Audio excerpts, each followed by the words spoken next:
Nah,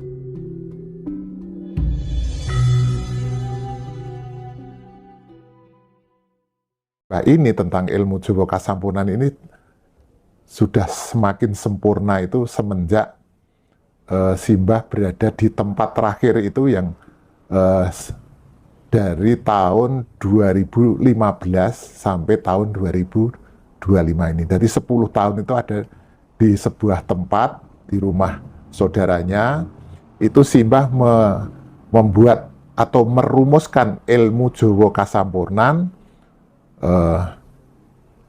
yang istilahnya secara ilmiah dan secara logis sehingga bisa dipahami oleh manusia-manusia sekarang. Berbeda dengan dulu waktu tahun 90, 80 atau sebelum tahun 2015 itu belum teorinya itu belum sempurna seperti yang sekarang ini. Sehingga pemahaman mereka meskipun mereka menguasai, tetapi hasil pemahaman zaman dulu ya mungkin sudah tidak relevan untuk diterapkan sekarang ini. Sehingga mereka-mereka yang seperti itu saya minta untuk mengupdate lagi ajaran ilmu Jawa Kasampurnan untuk belajar di paguyuban. Karena Simbah pun sudah menyiapkan ini. Dari 2 tahun yang lalu itu Simbah menyuruh saya untuk membuat paguyuban dan mengajarkan ilmu Jawa Kasampurnan ke anggota paguyuban. Itu memang sudah disiapkan. Nah, kemudian untuk yang terakhir kemarin itu Simbah sudah menyarankan saya untuk mengurangi keaktifan saya menangani paguyuban karena saya diharapkan untuk lebih fokus ke dalam, jadi tidak keluar, dalam arti kita mengajar orang lain, tetapi saya harus sekarang fokus kepada ke dalam. Artinya bagaimana saya membekali diri saya untuk menyiapkan wasono. Minimal sekarang kita menghadapi pergantian zaman, karena pergantian zaman ini hanya bisa kita mengcover dengan KR yang ada di tulang ekor itu. Oke. Tadi ada yang tanya juga kan, seperti kalau tidak salah Thomas Luther. Ya. Nah, beberapa orang bahkan dari kalangan orang Jawa sendiri itu pemahaman tentang moksa ya. Itu banyak macam. Ya. Ada yang memang punya penafsiran itu hilangnya raga semua total, tidak berbekas sama sekali. Itu yang moksa yang sebenarnya. Ada yang lain lagi. Kalau menurut Jawa Kasampurnan tentang definisi moksa itu seperti apa? Jawa Kasampurnan itu pemahaman tentang moksa atau sampurno itu dari ada menuju ke ketiadaan. Seperti perintah untuk goleki sangkan paraning dumadi. Sangkan itu kan asal ya Mas. Iya. Jadi manusia hidup itu berasal dari percikan energi Tuhan semesta. Nah, artinya kalau kita mencari sangkan itu ya kita mencari energi dari percikan Tuhan semesta itu. Nah, parannya itu kemana? Parannya itu menuju ke ketiadaan. Bukan hanya rohnya saja yang menjadi tiada, tetapi sampai raganya. Artinya 7 partikel yang dimiliki oleh manusia ini, ada inti yang berasal dari percikan Tuhan, kemudian sukma atau roh yang menghidupi raga manusia, sedulur papat dan raga itu mestinya harus disampurnake. Nah, kemudian untuk menjawab mengapa kok Simbah harus meninggalkan raga, ini mungkin saya jelaskan melalui apa yang kami ketahui selama ini dari Simbah. Jadi sekitar bulan Agustus yang lalu, bulan Desember tahun 2024, itu tuan rumah itu sudah dikasih tahu bahwa hasil kesepakatan dengan leluhur yang setiap malam selalu datang ke Simbah itu minta tinggalan raga. Karena apa? Sebetulnya Simbah itu kepengen menunggui pergantian zaman. Nah, tujuannya apa? Untuk menyelamatkan Nusantara, terutama Pulau Jawa, dan orang-orang yang belajar ilmu Jawa. Nah, Simbah akan memproteksi agar mereka itu selamat. Sebetulnya tujuan utama adalah menyelamatkan ajaran Jawa Kasampurnan. Karena nanti kalau sampai terjadi pergantian zaman seperti yang digambarkan dalam Jongko Joyoboyo, Dahuru Gede, bergowong pitung dina pitung bengi, Dahono murup ngubru berjalmo, banyu segoro ngelepi daratan. Buku-buku yang ditulis oleh Mbah Mujono ini nanti akan hilang karena tersapu oleh tsunami. Nah, tetapi kalau manusianya masih ada yang bisa bertahan hidup, manusia inilah yang menjadi dokumen ilmu Jawa Kasampurnan. Sambil contoh, misalnya saya atau teman saya yang sudah menguasai ajaran ilmu Jawa Kasampurnan, meskipun bukunya nanti sudah hilang semua, kami nanti akan bisa menulis kembali buku yang disusun oleh Mbah Mujono ini. Sehingga buku ini atau ajaran ilmu Jawa Kasampurnan ini nanti akan masih bisa didokumentasi. Sehingga dengan untuk menyelamatkan dokumentasi ilmu Jawa Kasampurnan ini, Simbah dengan terpaksa harus menyelamatkan manusia-manusia Jawa sing belajar ilmu Jawa Kasampurnan ini. Dengan tujuan ilmu Jawa Kasampurnan itu tidak terkubur lagi, karena semenjak Majapahit sampai sekarang itu kan ilmu Jawa Kasampurnan itu hilang. Nah, kemudian Mbah Mujono berusaha untuk meriset kembali, kemudian diteorikan dan ditulis dalam sebuah buku. Nah, ini tidak kepengen bahwa ini nanti juga kembali hilang lagi. Maka Simbah perlu untuk memproteksi orang-orang yang paham tentang ilmu Jawa Kasampurnan ini, sehingga ilmu Jawa Kasampurnan masih tetap eksis dan terdokumentasi. Sehingga dengan terpaksa Simbah harus meninggalkan itu, karena itu mungkin hasil kesepakatan dengan para leluhur, bahwa leluhur itu sanggup untuk menyelamatkan orang-orang yang terpilih ini, tetapi minta ditinggali. Meskipun saya nggak yakin bahwa raga yang ditinggal itu adalah raga yang sesungguhnya.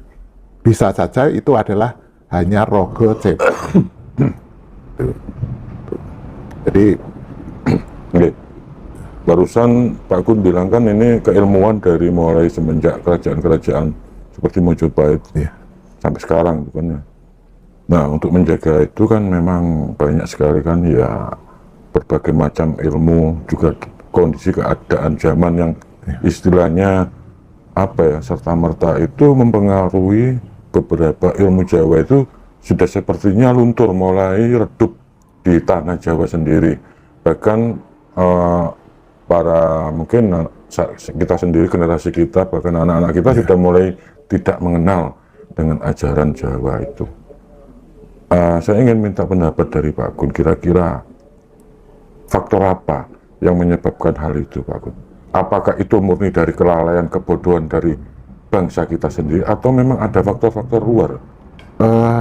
Sebetulnya ilmu Jawa Kasampurnan itu dari leluhur itu mulai hilang itu setelah adanya kerajaan Majapahit, Mas. Karena sebelum kerajaan Majapahit, misalnya Kediri, Singosari, Kauripan dan sebagainya, itu mereka masih banyak orang-orang itu yang kembali itu sampurno atau moksa.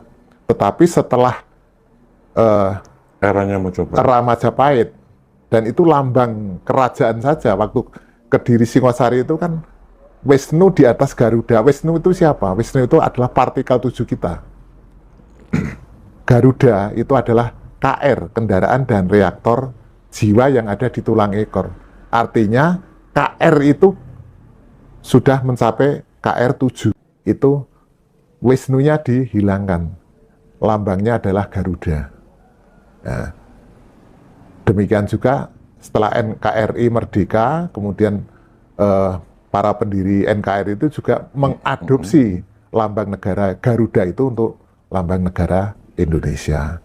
Nah, di masa era Majapahit itu Madio lah yang menjadi target mereka, karena kepengen menjadi negara yang besar, sehingga wilayahnya saja sampai Asia Tenggara, bahkan sampai di luar itu. Nah, itu mungkin karena ambisi yang demikian inilah akhirnya lupa dengan tujuan Wasono. Ya. Makanya kan Simbah juga berkali-kali mengingatkan bahwa kita kepentingan madya itu ya sak madya saja. Jadi secukupnya saja. Jangan kita terlalu berambisi untuk lebih. Karena apa? Itu nanti akan menjadi begal.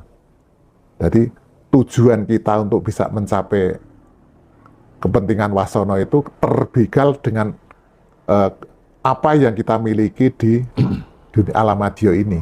Kita akan terkecoh. Kita mencintai dunia sehingga kita lupa akan tujuan hidup itu untuk kemana.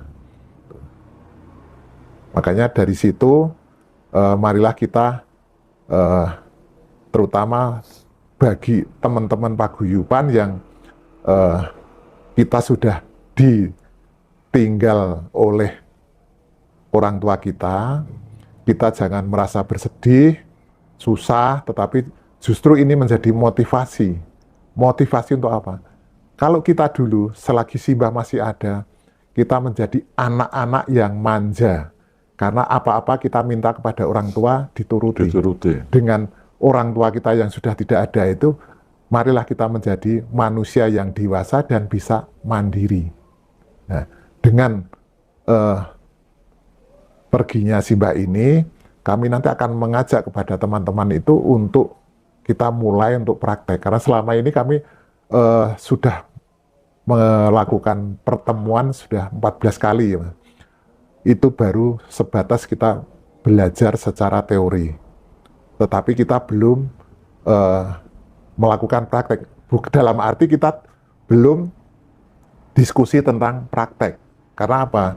Selagi Simbah itu masih ada, dengan harapan kita menggali ajaran Simbah itu, dengan kita diskusi, setiap kita pertemuan itu diskusi tentang ilmu Jawa Kasampurnan, dengan harapan nanti kalau misalnya ada pertanyaan yang saya tidak mampu menjawab, saya bisa bertanya kepada sumbernya. Tetapi dengan Simbah sudah tidak ada ini, mestinya proses pembelajaran itu nanti akan kami rubah, di mana teori itu kita pelajari, kemudian kita langsung kita praktekkan. Dengan harapan bahwa kita bisa membuktikan bahwa ajaran Jawa Kasampurnan itu adalah ajaran kebenaran yang bisa dibuktikan, bukan hanya sebuah halusinasi atau sebuah janji-janji, tetapi ini benar-benar bisa diharapkan, dibuktikan, bukan hanya cukup diyakini atau dipercaya. Nah, kalau kita bisa membuktikan ini, artinya bahwa ajaran ini benar-benar ajaran kebenaran, karena kebenaran itu mestinya bisa dibuktikan, Mas. Ya. Berbeda dengan kebaikan. Kalau kebaikan itu sulit karena satu orang mengatakan baik, orang lain belum tentu mengatakan baik. Itu bersifat relatif. Oke. Terkait tadi cerita Pak Gun tentang tujuan wasana, ketika nanti kita besok berpulang, kan tujuan wasananya kan dari ada, kita ini sebenarnya dari ada menuju ketiadaan, ya. Seperti yang Pak Gun ngendikakan. Ya. Ketiadaan yang di sini Pak Gun maksudkan itu ketiadaan seperti apa? Apakah memang nanti di sana semuanya hilang total, termasuk juga kesadaran akan jiwa kita? Itu gimana penjelasannya Pak Gun? Saya ambil contoh misalnya energi, ya Mas. Energi itu tidak bisa dilihat, ya. Tetapi kan ada. Okay. Ya. Padahal di dalam hukum kekekalan energi itu dikatakan bahwa energi itu tidak bisa diciptakan dan tidak dapat dimusnahkan. Ya. Padahal sangkaning dumadi, jadi adanya manusia itu berasal dari energi Tuhan. Itu kan berasal dari energi. Nah, kalau sangkan ini nanti tetap ada. Nah, padahal kita itu parannya kemana? Paraning dumadi itu kan ketiadaan. Artinya energi yang berasal dari percikan Tuhan pun nantinya arahnya menuju ke ketiadaan. Kalau raga jelas bisa dilihat. Ya. Kemudian sedulur papat dan sukma. Meskipun itu bukan berwujud fisik, tetapi itu berwujud roh. Jadi sedulur papat itu adalah roh. Roh sing cahyane ireng, abang, kuning, dan putih. Nah, kemudian sukma. Sukma itu juga roh. Tetapi ini roh yang suci, karena sukma itu berasal dari wilayah 6. Orang mengatakan itu adalah surga. Ya. Itu ada wujudnya, yaitu roh. Ya. Tetapi sangkaning dumadi itu adalah energi yang berasal dari percikan Tuhan. Ya.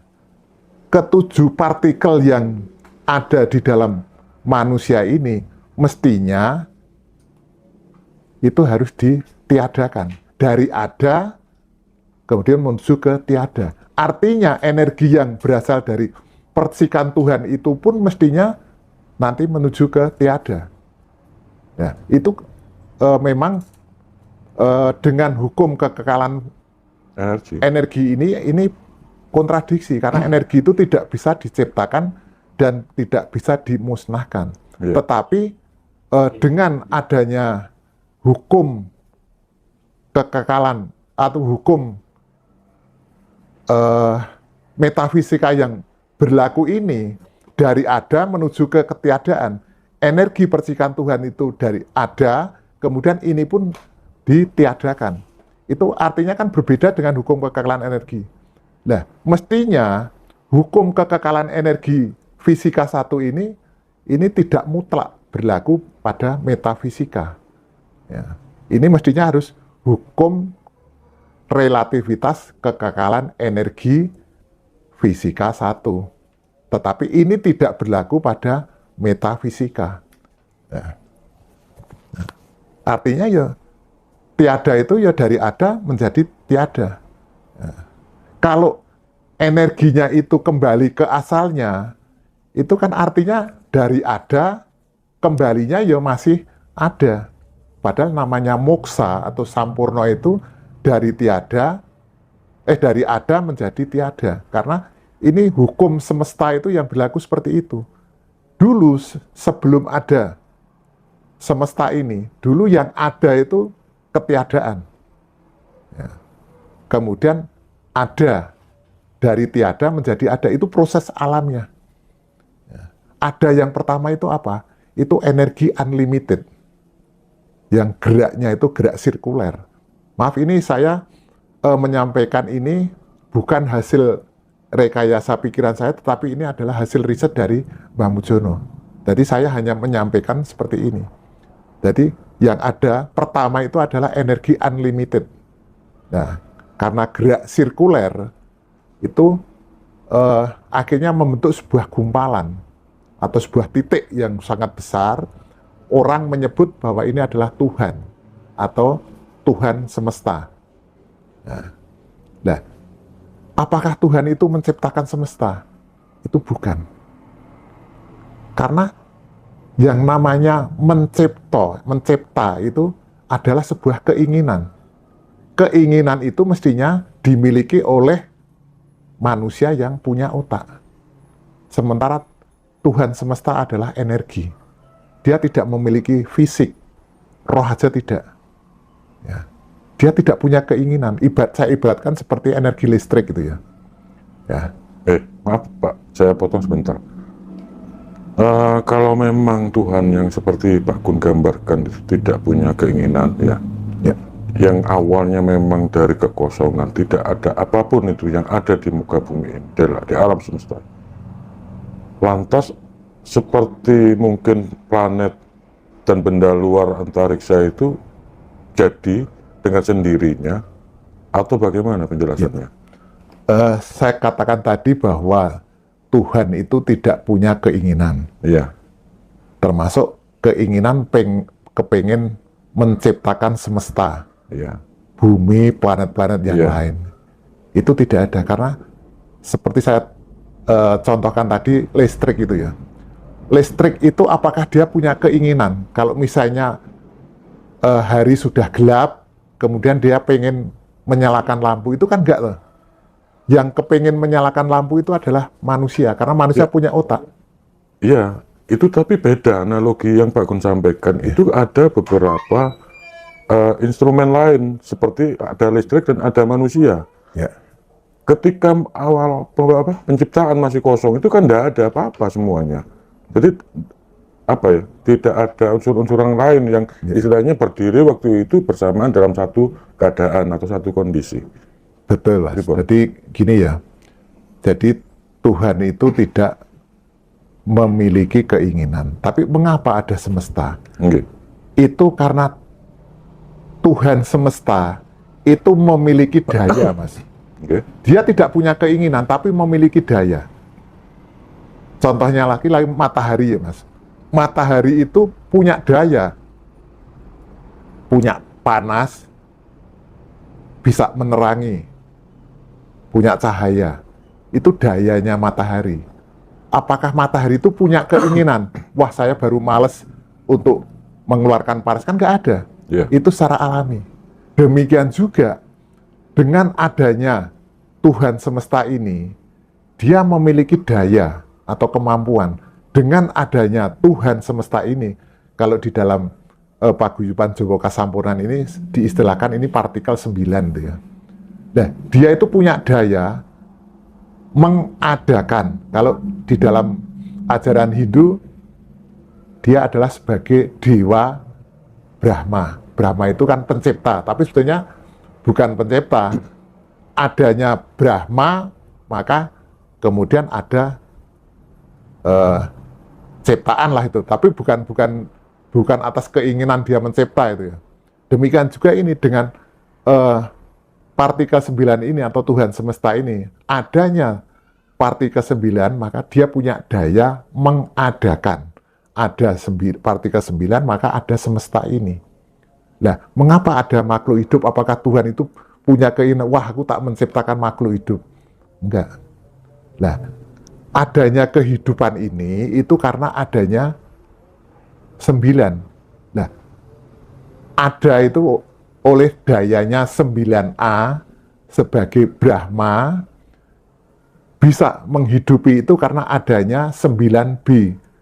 9B itu adalah Wisnu, penghidup. Ya, nanti mestinya ada 9C.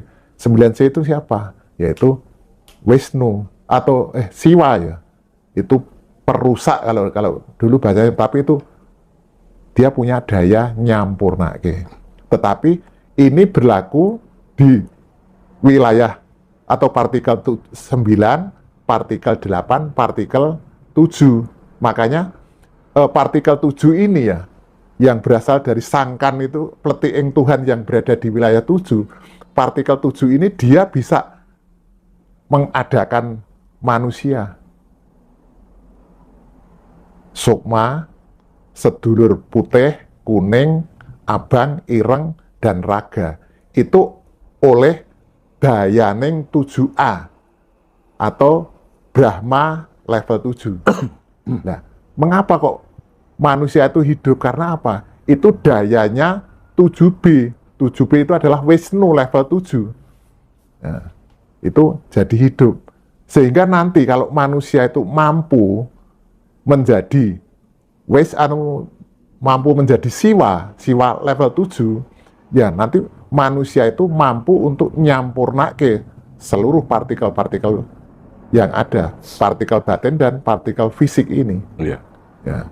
Nah, itu caranya seperti apa? Ya mestinya dengan ajaran Jawa Kasampurnan ini raga selagi hidup berpartner trio, yaitu raga, ilmu kasampurnan, dengan KR yang ada di tulang ekor itu, dengan produksi KR7C, kemudian nanti kalau sudah mampu meningkatkan KR-nya menjadi 7C, kemudian nanti produksi omega 7 atau urup lan cahya pamungkas. Lah inilah yang punya daya sampurno. Jadi nyampurnake raga dan 6 partikel batin yang lain. Ya. Mungkin karena apa ya, daya jangkauan dari pola pikir saya yang kurang atau bagaimana. Ya.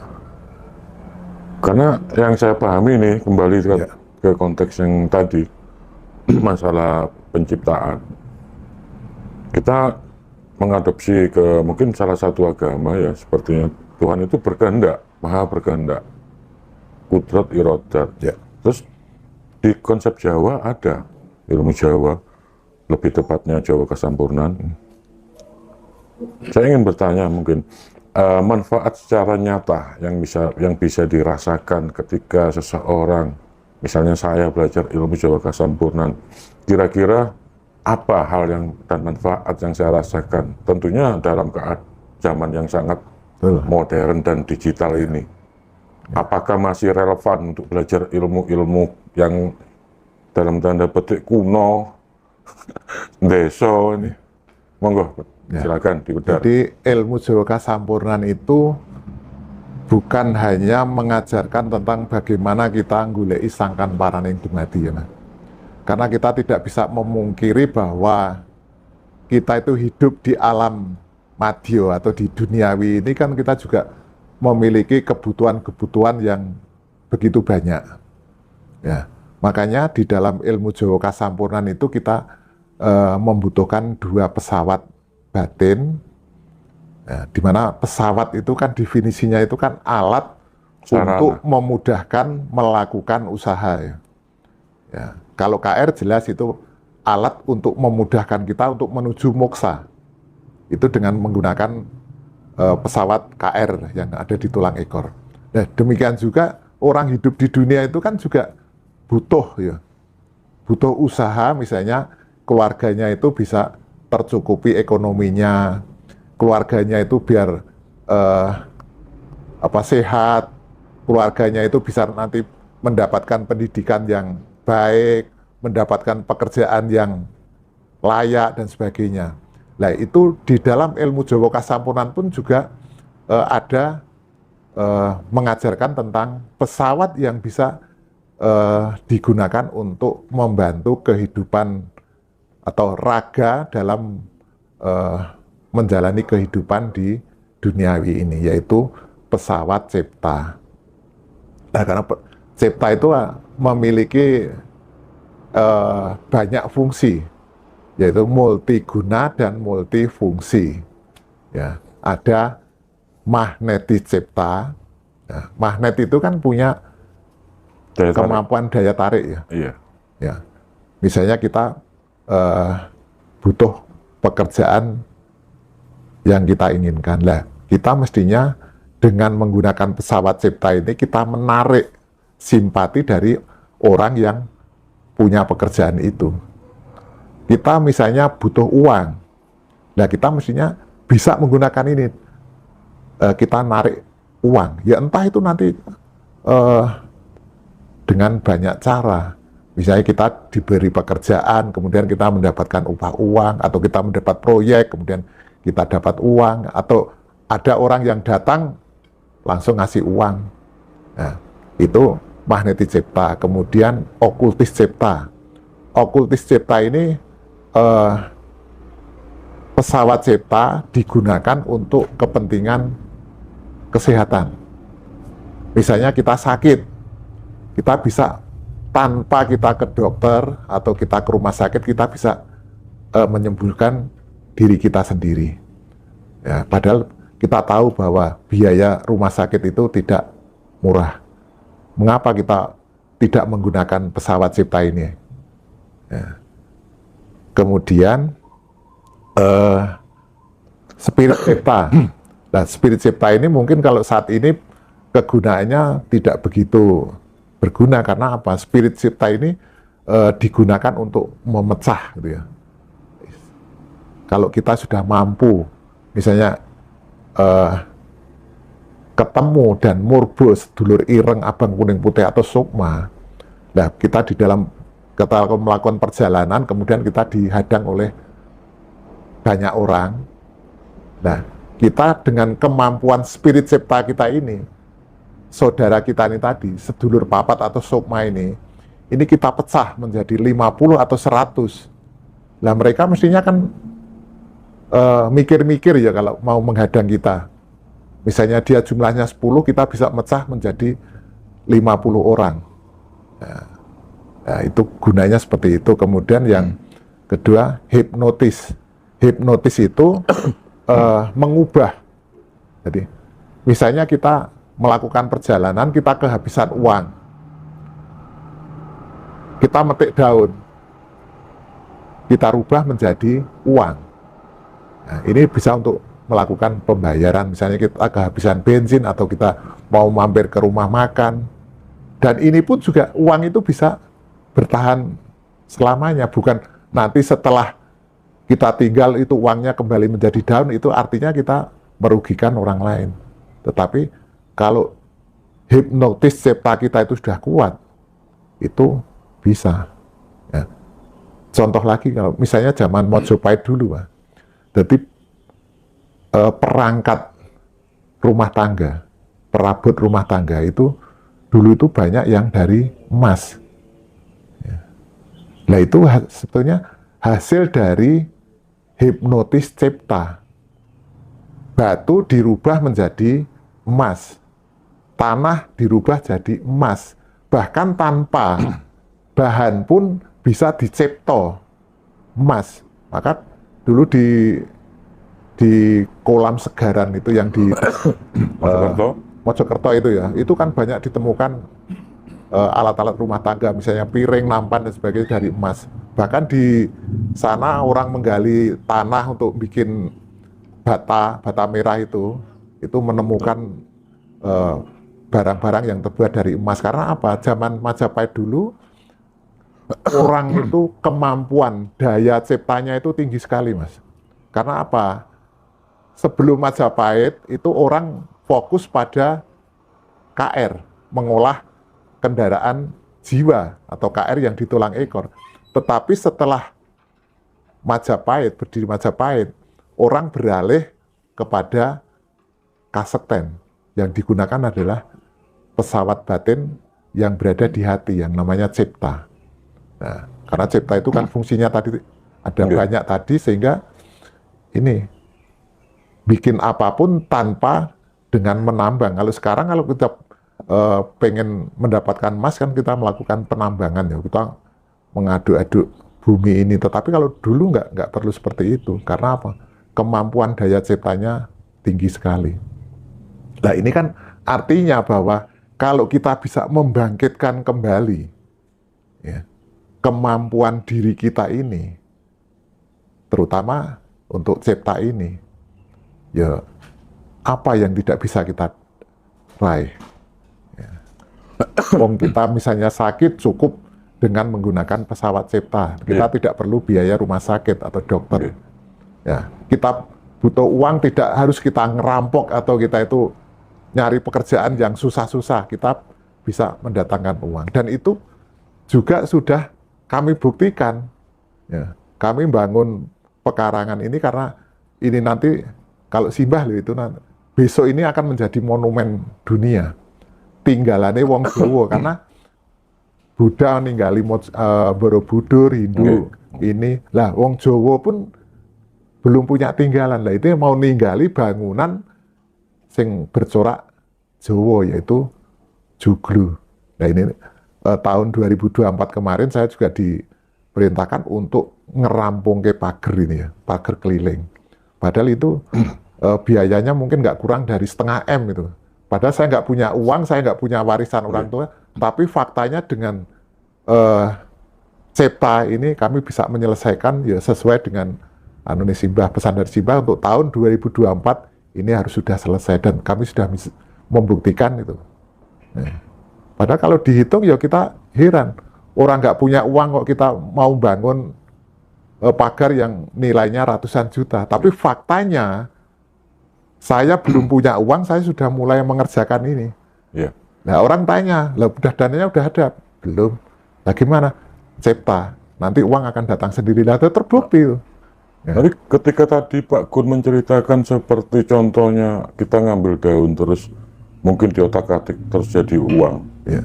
Terus batu mungkin dipegang Jadi emas. jadi emas. Ya. Nah, dalam keilmuan Jawa yang berdasarkan kasunyatan dan tentunya ada istilahnya penjelasan secara logis. Ya. Itu saya masih belum ngeh dengan apa yang Pak Gun ceritakan barusan. Penjelasan secara logis mungkin apa ya? Mengapa kok ini apa ya hal-hal yang sangat-sangat bertentangan dengan akal saya, logika saya. Mungkin karena saya tidak nyendak ke situ, karena kecetekan saya, kedangkalan ilmu saya. Jadi gini, Pak Gun, mohon Pak Gun nanti bisa memberikan penjelasan, karena nanti khawatirnya ini ajaran apa, nanti dikira nanti halusinasi, penuh dengan imajinasi. Saya khawatirnya begitu, jangan sampai nanti Jawa Kasampurnan itu ada tuduhan-tuduhan seperti itu. Monggo. Ya, betul Mas, tapi secara langsung memang saya belum melihat secara langsung ya, karena mungkin itu banyak terjadi zaman dulu, seperti yang saya tadi diceritakan zaman Majapahit itu ya. Dulu belum ada penambangan seperti sekarang ini, tapi faktanya itu banyak emas-emas peninggalan Majapahit. Di Mojokerto sana banyak, kemudian di tempat-tempat di mana pada saat Raja Brawijaya kelima itu pergi dari kerajaan di Mojokerto itu jejak terakhirnya itu ada di Pantai Ngobaran, Gunung Kidul. Nah, sepanjang perjalanan itu Prabu Brawijaya kelima itu kan sering singgah di sebuah tempat yang dirasa aman untuk tinggal dalam waktu sementara atau juga agak lama. Di situ tempat-tempat yang dulu pernah digunakan untuk mesanggrah Prabu Brawijaya kelima itu di sana banyak tersimpan emas-emas dan berlian. Nah, saya ambil contoh misalnya di Guwong Grengseng. Guwong Grengseng itu sebelah utara Pantai Baron Gunung Kidul, sekitar jarak 5 km. Itu ada gua di bawah tanah, di dalamnya itu di sana ada gudang perhiasan, diwadahi dengan peti yang sangat besar itu, seperti peti wayang itu ya, dalang itu ya. Nah, kalau saya memang tidak tahu melihat secara langsung, tetapi saya mendapat cerita itu dari Mbah Mujono dan orang yang diajak Mbah Mujono. Zaman dulu itu Mbah Mujono 3 orang, yaitu Mbah Mujono dengan satu teman guru, kalian dulu kan guru ya, guru sekolah rakyat, sekolah dasar itu, namanya Pak Sutadi, itu orang Jepitung, Giri Subo, Gunung Kidul. Kemudian yang satu itu Pak Tugianto, itu orang Wonosari, dulu kepala penjara di Wonosari tahun 65 dulu. Nah, 3 orang itu dia menyaksikan langsung, bahkan ditempeli emas itu ya rasanya dingin, itu ya dia bisa merasakan. Nah, itu dia melihat satu peti itu emas berlian itu yang sangat banyak sekali. Kemudian di Ngobaran itu juga banyak, di tempat-tempat yang lain itu banyak juga. Nah, itu dari mana? Secara logika, karena dulu belum ada penambangan ya. Tetapi itu ada, memang itu untuk dibuktikan secara mata fisik itu memang kita kesulitan, karena itu sudah tertutup oleh roh-roh halus. Ya, hanya orang-orang tertentu yang mata batinnya sudah hidup atau sudah aktif, atau orang-orang yang punya kemampuan batin yang tinggi, dia bisa melihat barang-barang itu. Nah, itu kan mestinya, karena dulu belum ada penambangan seperti sekarang ini ya, mestinya itu hasil dari olah cipta. Nah, tapi kan tidak menutup kemungkinan kalau penambangan secara tradisional seperti yang sekarang ada, itu kan ya mungkin juga ada dulu penambangan secara tradisional yang manual tanpa alat atau teknologi. Terus penjelasan tadi mengenai apa ya, banyaknya emas terus mudah untuk diciptakan hanya dengan sekedar memegang batu, itu perubahan dari hal itu kan apa ya, sangat-sangat iya ya, sulit untuk penjelasan ilmiahnya. Iya. Iya ya. Oke. Ya sama aja Mas. Misalnya saya ambil Iya. contoh satu lagi ya Mas. Itu seperti yang dulu juga saya pernah ceritakan, Nyi Ageng Serang. Nyi Ageng Serang itu cucu Pakubuwono II Solo. Itu dulu kan membantu perjuangan Pangeran Diponegoro itu ya. Nah, begitu Pangeran Diponegoro tertangkap, kemudian dibuang ke Digul, kemudian sasaran berikutnya Belanda mesti mengejar pembantunya, yaitu Nyi Ageng Serang. Dan Nyi Ageng Serang itu dia nyipto rogo seperti wujud raganya, kemudian ditangkap, dibunuh, kemudian dimakamkan di daerah Kulon Progo atau mana itu, dekat Kalibawang itu. Nah, padahal Nyi Ageng Serang itu dia lari ke daerah Ngawen Gunung Kidul. Nah, di Ngawen pun Nyi Ageng Serang itu musno, bukan mokso, tapi musno. Tetapi oleh pengikutnya minta ditinggali rogo. Karena nanti kalau anak cucunya itu nyari leluhurnya itu biar ada petilasannya. Makanya Nyi Ageng Serang juga nyipto lagi, nyipto rogo seperti raganya. Kemudian Nyi Ageng Serang musno. Nah, inilah contoh bahwa nyipto raga yang persis raganya aja mampu, apalagi hanya benda mati seperti emas atau berlian. Itu dengan logika kita, tapi memang bukti kebenarannya ya kita dari cerita-cerita orang tua ya kita yang tahu seperti itulah. Nah, makanya kalau untuk membuktikan itu ya mestinya ya kita berusaha untuk membuktikan bahwa Cipta itu mampu untuk melakukan seperti itu.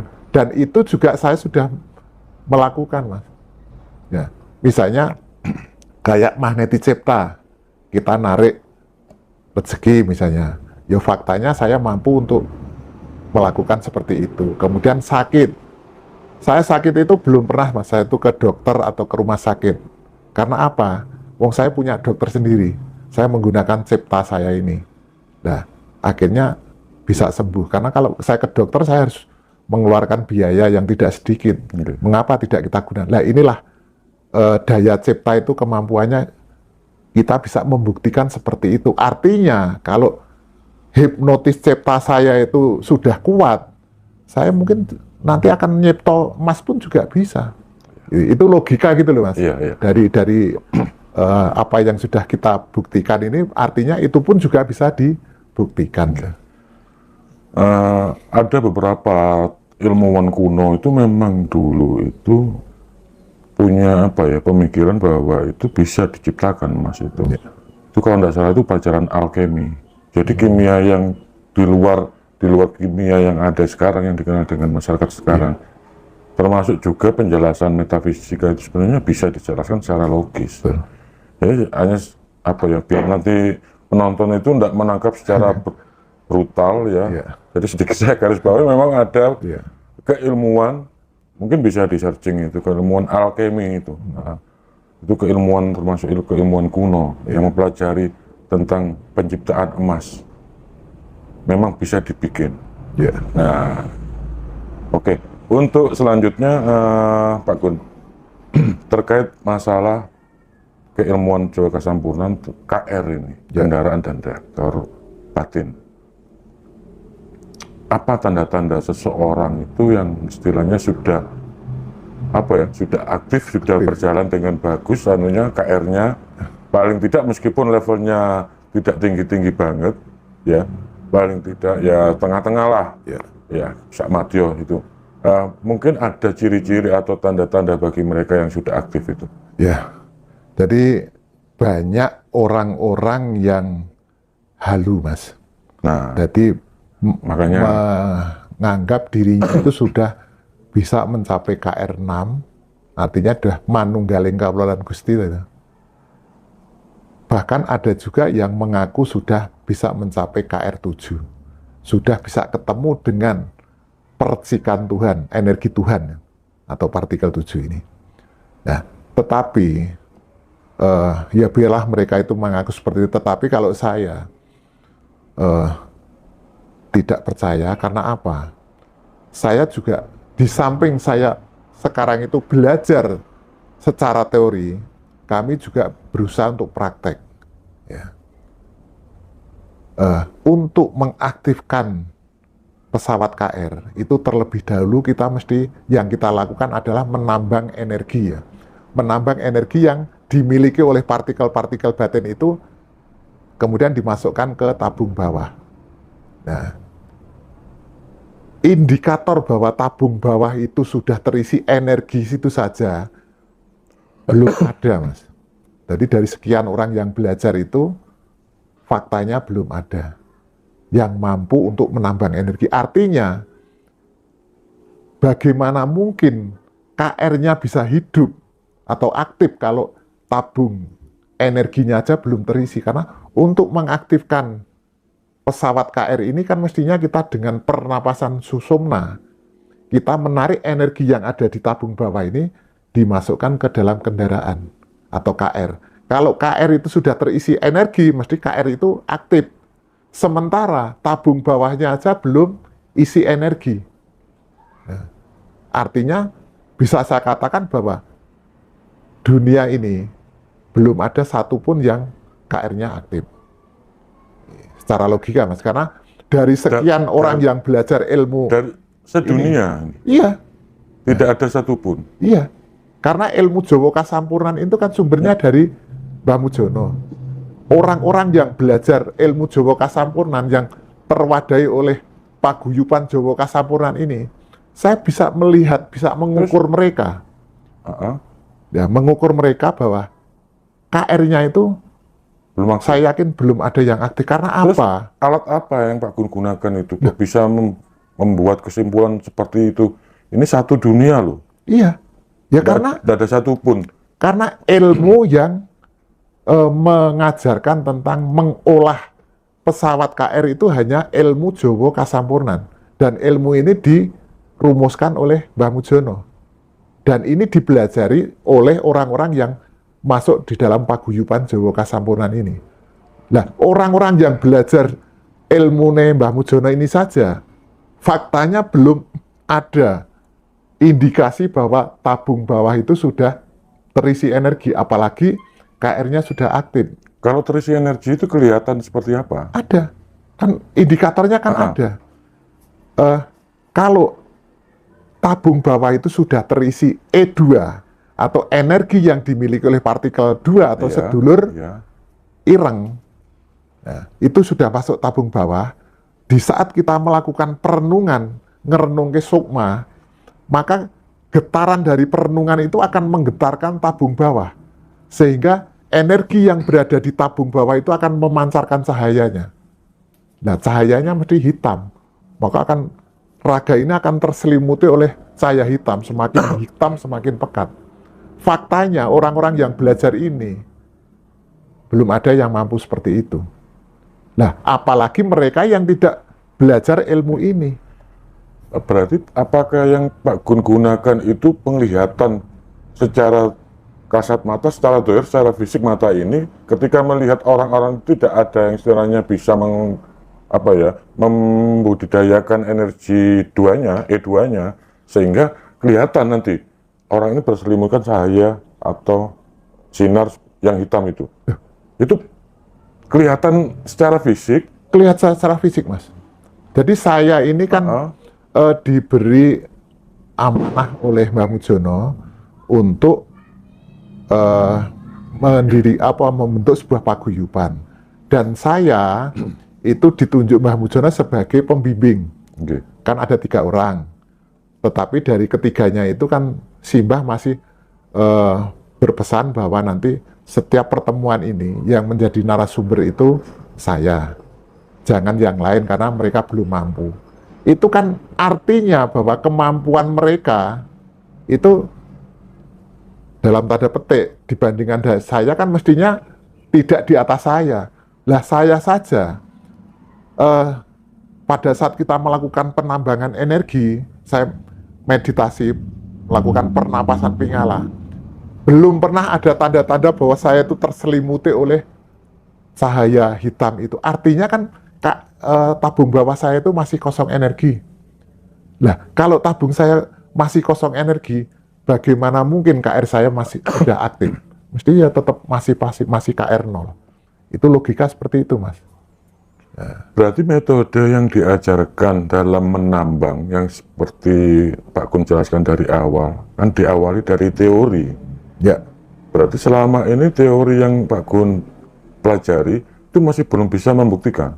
teori ilmu Jawa Kasampurnan ini baru sekitar 2 tahun ini benar-benar kami tahu, pengetahuan yang benar itu baru kami ketahui baru sekitar 2 tahun ini. Karena hasil diskusi dari teman-teman, kemudian saya tanyakan ke Mbah Mujono.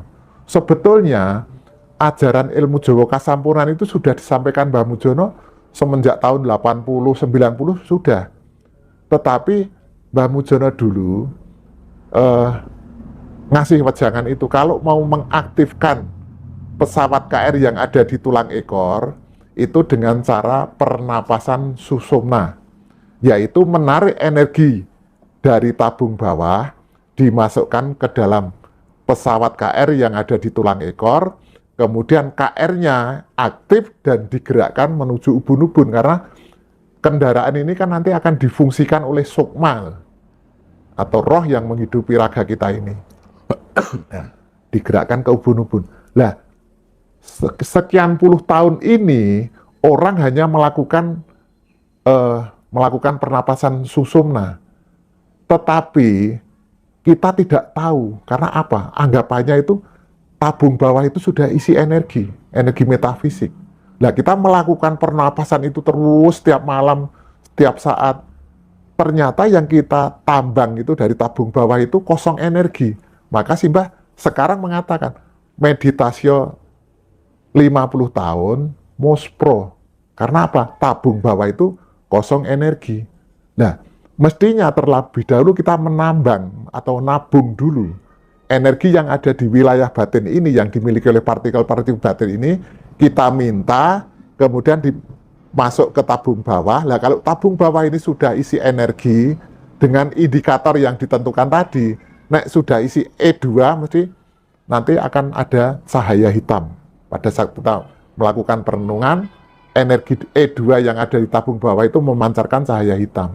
Kalau sudah terisi E3, berarti nanti E3 itu akan memancarkan cahaya merah dan seterusnya. Iya. Nah, ternyata itu kita belum melakukan itu karena anggapan kita itu bahwa tabung bawah itu sudah ada isinya. Baru kita ketahui setelah kami diskusi dengan teman-teman, ada perbedaan pemahaman. Kalau saya dulu tabung bawah itu isinya E2 sampai E6. Tapi teman saya mengatakan, enggak, itu E1 sampai E6. Nah, setelah kami berdebat seperti itu, paginya tak tanyakan ke Simbah, yang benar yang mana? Dua-duanya salah. Duh, lah kok salah? Lah ya salah, tabung bawah itu kosong energi kok. Artinya di tabung bawah itu tidak ada E1 sampai E6 ya salah. Isinya E2 sampai E6 salah, tapi kosong energi. Nah, energinya itu di mana? Energi itu ada di wilayah-wilayah batin kita, dimiliki oleh partikel-partikel batin kita. Nah, kemudian pertanyaan saya, lah bagaimana untuk menambang energi agar masuk tabung bawah? Seperti yang dijelaskan itu. Perenungan, tangis sing ati, dan pernapasan pingala. Lah, baru 2 tahun ini, pemahaman yang benar itu baru kami ketahui. Lah, ini dalam 2 tahun ini, terus terang kami baru sekedar